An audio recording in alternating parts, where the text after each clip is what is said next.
8:30 de la mañana, estamos de retorno en Altavoz en Vital. Gracias por sintonizarnos a través de Radio FM, obviamente 91.1 FM de tu dial, y también estamos en televisión, canal 33 en Movistar TV. Nos acompaña Carlos Novoa, analista internacional, docente en la Universidad de Lima. ¿Cómo estás, Carlos? Bienvenido a Altavoz en Vital. Muchísimas gracias. Buenos días, amigos de Vital. Rumi, un gusto estar acá. La situación internacional bastante complicada, como sabe perfectamente. El presidente de Estados Unidos, Donald Trump, ha señalado que está listo para una guerra nuclear. Sin embargo, el Kremlin le ha respondido. Pues sí, desde el 20 de enero el mundo ha cambiado, no cabe la menor duda. Tenemos un Donald Trump que ha arremetido con todo, pero aquí hay que leerlo bien, porque él tiene un objetivo principal, que es, tiene posturas maximalistas, ¿no? O sea, va al extremo, exacto, te aprieta el cuello y de ahí va soltándote, va negociando. Negocia, ¿no? Sí, negocia. Y eso lo hemos visto primero con los aranceles, con el tema de los aranceles a nivel mundial. Lo hemos visto en el conflicto, por ejemplo, palestino-israelí, cuando él dijo que Hamas iba a desaparecer en 5 días. Hamas sigue presente en la franja de Gaza, pese a todo. Lo hemos visto en el conflicto Ucrania-Rusia, ¿no? Y lo estamos viendo cada día más. Lo que pasa es que Donald Trump tiene ese estilo. Estamos dentro de lo que es una especie de batalla cultural a nivel global y él es el principal protagonista. Y tiene, yo creo que tiene dos valores importantes ahí dentro de su estrategia. La primera es la experiencia que ya tiene porque ya gobernó. Exacto. Y la segunda es que él está haciendo lo que exactamente dijo que iba a hacer. O sea, no hay sorpresas aquí. Él, durante su campaña electoral, que fue muy áspera, muy dura, y en la cual él arrasa y le gana... Un nacionalismo, ¿no? Sí, subraya la importancia al estadounidense... Al estadounidense que tiene ya varias generaciones, como son los anglosajones, irlandeses, y también al estadounidense de origen hispanoamericano. Ajá. Porque muchos de ellos sabemos que votaron por la propuesta de Trump. Entonces, ahora cuando se ve lo que está pasando, ¿no? Es que hay algunos cuestionamientos, hay algunas cosas que ver. Pero en Estados Unidos, decía, hay dos cosas que son muy importantes. Primero, la política exterior está subordinada a la política doméstica, ya, porque estamos hablando de un universo de 300 millones de ciudadanos. Y segundo, lo que más les importa a los estadounidenses es el tema económico. Entonces, si la economía va a estar bien, no les importa un poco cuáles sean los modales que tenga Donald Trump. Pero si la economía no funciona, y eso creo que va a pasar porque el tema de los aranceles finalmente le va a hacer daño al usuario, ¿no? Así es. Y en el caso, por ejemplo, de que el presidente Donald Trump diga que su país está preparado para una guerra nuclear, obviamente como que asusta, ¿no? En principio, ¿no? Sí. Porque obviamente en una guerra de este tipo perdemos todos. Sí, no se va a llegar a ese no se va a llegar. Sin embargo, digamos, sería... es un enunciado, sí. es una propuesta bien complicada que podría aterrar a diferentes países. Cambiando de tema y aprovechando que tenemos acá a Carlos Novoa, ha publicado hace un momento en X, Gustavo Petro ha acusado al gobierno peruano de haber copado un territorio que es de Colombia. Afirmó que acusó al gobierno peruano de haber copado un territorio colombiano en la Amazonía. Asegura que ese país, que Perú violó el protocolo de Río de Janeiro. Bueno, sí, lo he visto antes de entrar aquí al set. Bueno, con Gustavo Petro hay que tener cuidado. Está él en una situación delicada dentro de Colombia, muy complicada, ¿ya? Eso hace que, como hacen casi siempre los presidentes autoritarios o los líderes autoritarios, claro. Y lo estamos viendo con Trump, lo estamos viendo con Netanyahu, lo estamos viendo Bukele. En otros sectores, Bukele, por supuesto, buscan un pretexto que por un lado distraiga el tema interno y por otro lado signifique una especie de unión del patriotismo o el exacerbado nacionalismo que vemos. Y en el caso de Petro, habría que ver, ¿no? Si es ¿Cuál cierto es la o no? respuesta? Primero, si es cierto o no. Segundo, que lo dice en el contexto de la celebración de la batalla de Boyacá, que es una batalla muy importante como para nosotros, Junín, Ayacucho, etcétera. Es por la independencia. Y va a de Colombia, trasladar ¿no? ese desfile ahí, que es una zona complicada. Yo confío mucho en que el gobierno peruano, a través de la Cancillería, que tiene un manejo muy profesional de estas cosas, va a aclarar, va a aclarar el tema de una manera contundente. Porque es grave esta acusación, ¿no? Es muy grave, pero está dentro de lo que es el estilo provocador de Petro que ha tenido, ¿no?, con varios países, sí. Sí, estamos hablando, señala que obviamente habría incursión, en todo caso el Perú estaría dentro de territorio colombiano. Esto es falso totalmente, tenemos que negarlo, y obviamente las autoridades en Cancillería tienen que decir lo suyo. Maneja muy bien la Cancillería estos temas, así que esperamos que con contundencia, porque aquí no hay colores políticos, exacto, no hay nada, simplemente el tema para el protocolo de Río de Janeiro es claro y está todo bien saneado. ¿Cuál va a ser la situación en Oriente Medio? ¿Cuál es tu visión respecto al tema? Pues bien, es una situación bastante compleja. Estamos en un momento que ya prácticamente la ofensiva contra la Franja de Gaza va a permanecer, ya no tal vez con la contundencia. No hay mucho que destruir tampoco porque ya está todo destruido. Pero hay que tener cuidado con las narrativas, ¿no? Con las narrativas, porque por un lado Israel, el gobierno de Israel, yo siempre subrayo lo que es el gobierno de Israel del país en sí, porque Israel en realidad es un país muy democrático, donde hay muchas discusiones internas, donde los propios israelíes entre ellos coloquialmente se matan discutiendo de política, pero en este momento tenemos un gobierno de extrema derecha, que es el gobierno de Benjamín Netanyahu, que ha estrangulado a la gente de la Franja de Gaza.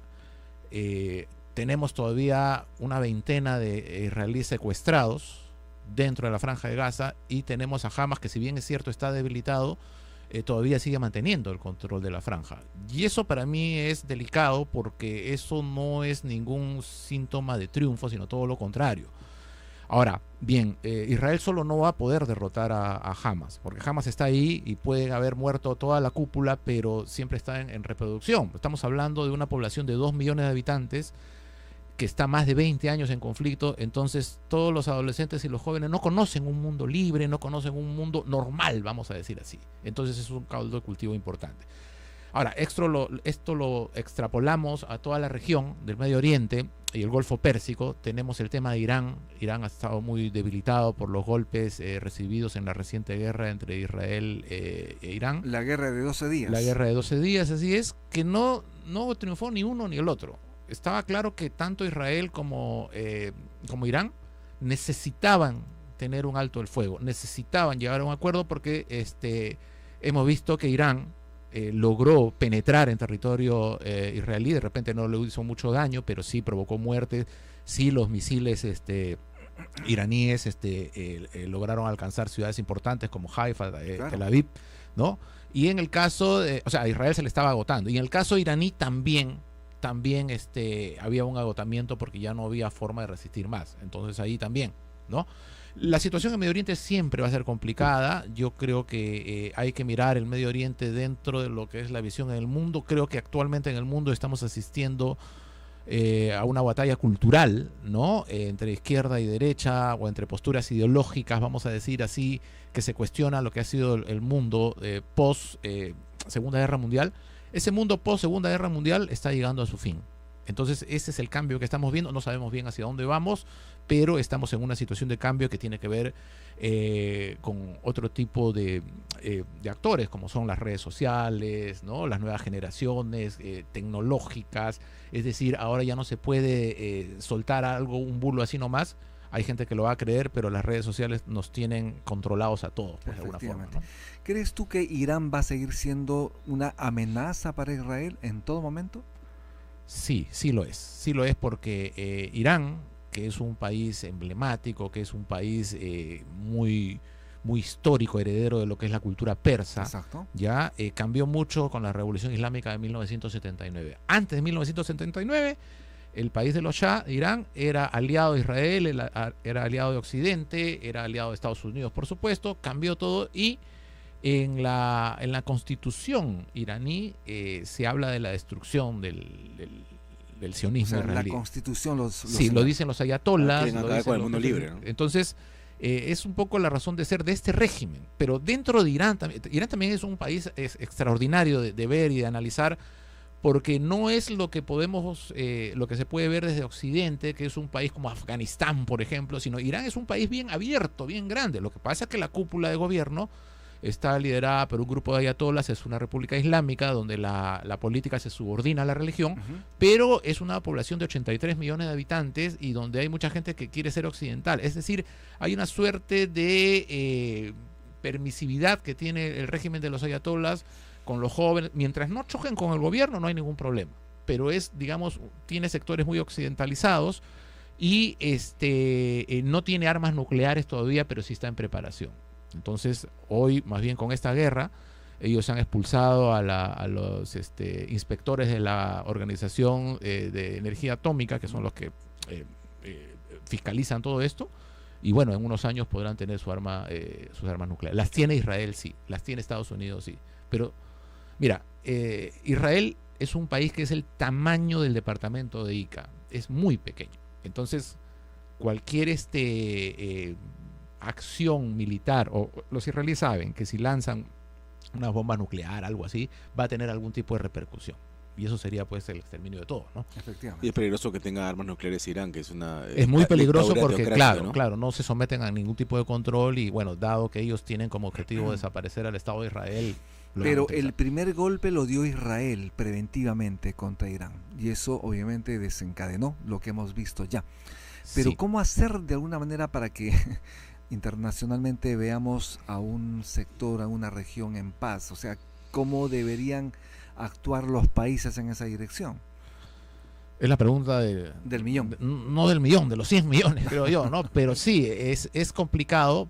Sí se puede hacer, falta buena voluntad. Lo que pasa es que aquí, por ejemplo, seguimos dependiendo mucho de lo que Estados Unidos decrete, vamos a decir así. Hoy estamos con un gobierno republicano, el gobierno de Trump, que vamos a ver cómo avanza en estos 4 años, pero por hoy, en esta ocasión, vamos a decir así, o en esta coyuntura, que decía que es de batalla cultural, es la ideología de derecha o de extrema derecha. Exacto. La que está avanzando y hacia allá vamos, ¿no? Hacia ese tipo de posturas radicalizadas. Por ahora, veremos qué pasa luego. 8:42 de la mañana, haremos una pausa en altavoz en Vital 91.1 FM de tu dial. También estamos en Movistar Televisión. Y vamos a regresar con Carlos Noboa también. Muchísimas gracias por estar aquí. Haremos la pausa y regresamos.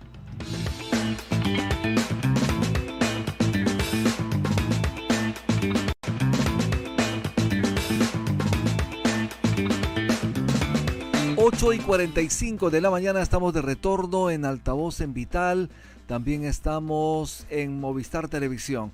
Estamos con Carlos Noboa, analista internacional, docente en la Universidad de Lima.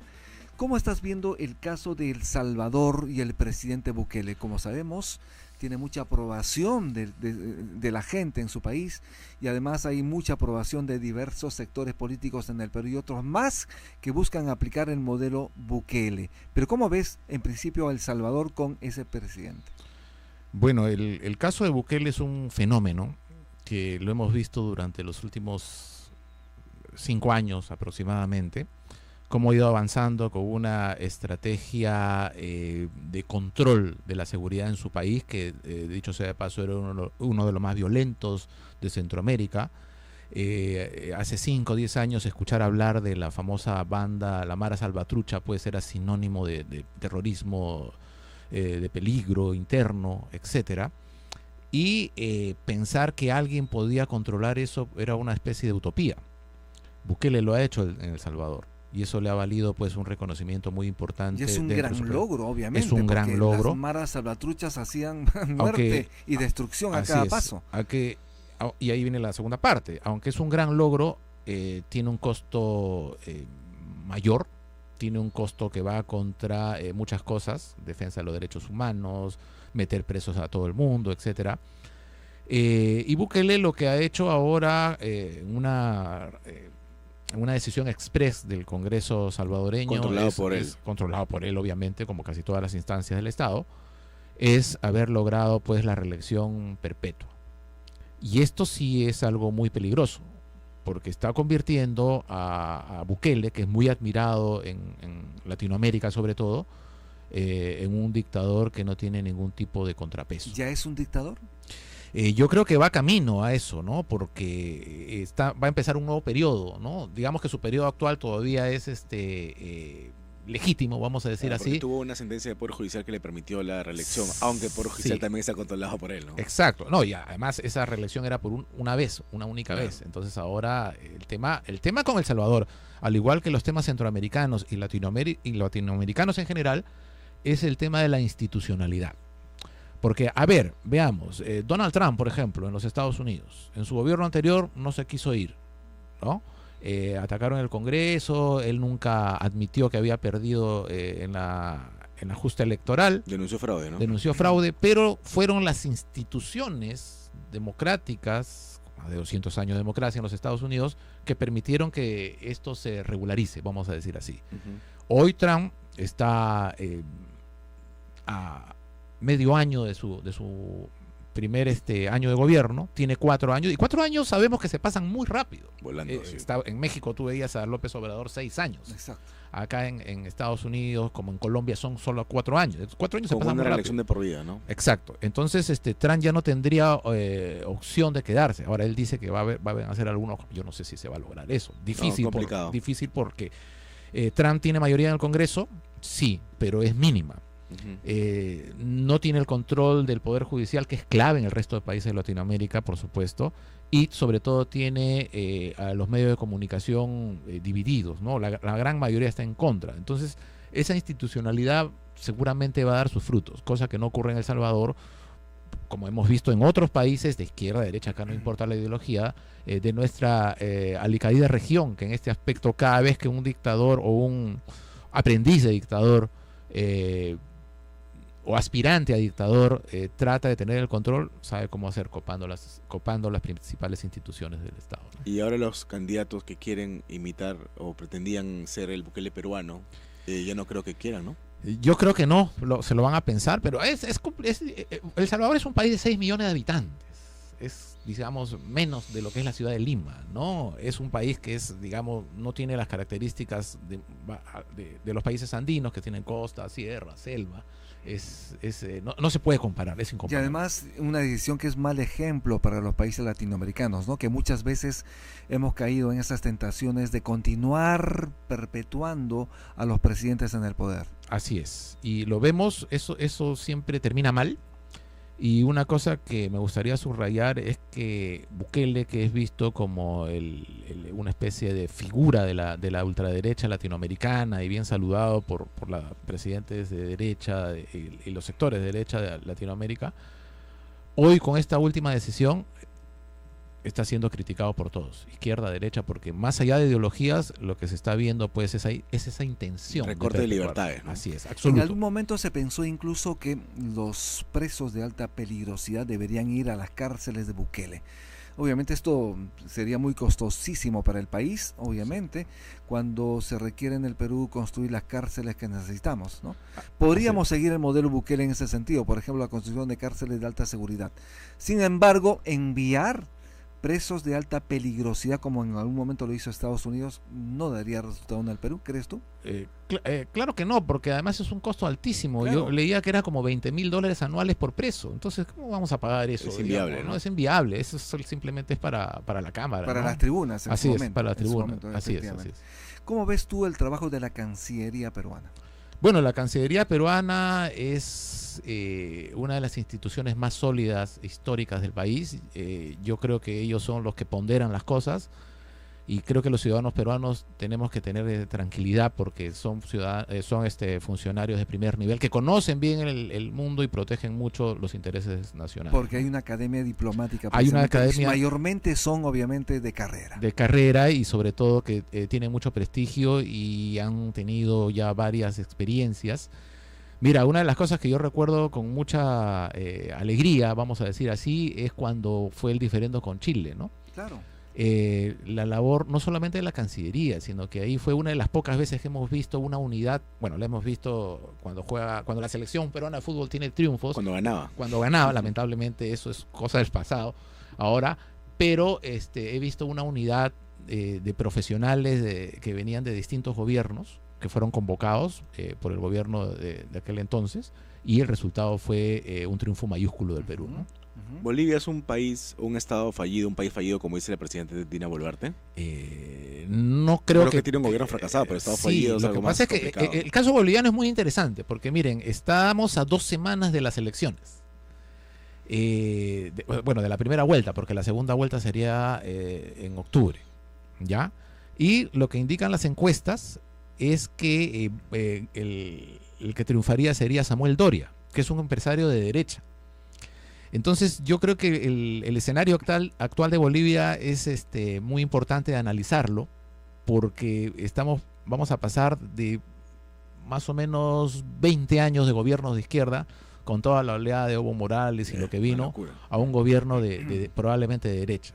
Entonces son los ciudadanos bolivianos los que han entendido que ya no están funcionando las cosas como querían, y están pues dándole un guiño a la derecha. Vamos a ver, porque es una elección compleja. Lo que hemos visto es que la izquierda se ha partido, pero por intereses personales, ¿no? Porque Evo Morales quiso ser candidato, boicoteó al actual presidente Arce, que también ha querido postular, y todo eso pues los ciudadanos cansados de todo esto, que siempre han apoyado a Morales. Morales, la primera vez que triunfó fue pues con un 60% de apoyo popular, y todo eso ya se desvaneció. Él tiene una orden de arresto, pero está blindado por sus correligionarios, ¿no? Exacto, pero sí está impedido de postular, ¿no? Entonces eso es lo que, digamos, pone a Bolivia en un escenario interesante a ver, porque podría ser que después de 2 décadas den un giro a la derecha. Sin embargo, obviamente la respuesta de Bolivia no se hizo esperar luego de lo declarado por la presidenta Boluarte, y tuvo que intervenir la Cancillería nuevamente para poner paños fríos. Esperemos que las cosas se tranquilicen, obviamente, porque somos pueblos hermanos. Sí, somos casi lo mismo, en realidad. Uno ve cuando tú estás en la región del altiplano peruano y tú pasas al sector del occidente boliviano. Exacto. Es casi lo mismo, ¿no? Claro, Bolivia tiene otro sector que es el oriente, donde está Santa Cruz, Tarija, todo eso que es selva, pero en realidad tenemos intereses comunes y somos pueblos hermanos, al igual que con Ecuador, al igual que con Colombia. Exacto. Pues, ¿no? Yo creo que los países no tienen hermanos, sino intereses. Ese es el precepto de lo que es el realismo en las relaciones internacionales. Dicen que los países no tienen amigos, tienen intereses. Así es. Sí. Bien, Carlos Novoa, muchísimas gracias por estar en Altavoz en Vital, tu despedida de las audiencias en radio, en televisión. Bueno, muchas gracias por la invitación.